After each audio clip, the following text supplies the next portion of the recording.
Lodi mga sisi, matutuloy na rin yung paggawa natin ng bursting cheese.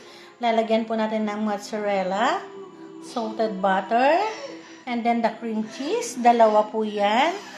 Basil leaves, thyme, at yung ating bell pepper na inihaw na po yan. Saka itong basil leaves na fresh. At meron po tayong garlic powder.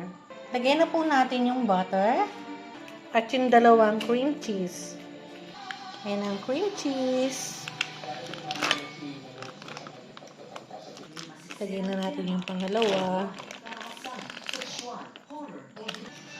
Mix po natin. Medyo mahirap-hirap tong part na to Yung makikita mo sa video na akala mong madali, mahirap pala i-mix.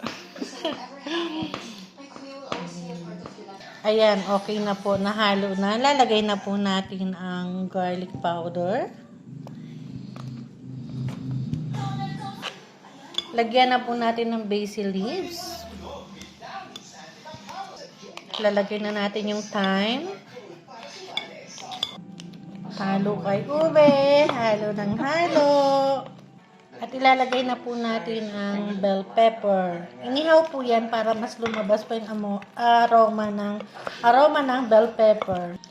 Ayan na po. Lalagay na po natin ang mozzarella cheese. Yan. Ayan. Na-mix na po siyang mabuti. Lalagay na po natin ang basil leaves.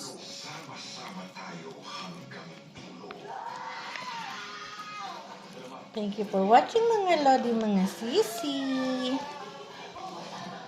Bye!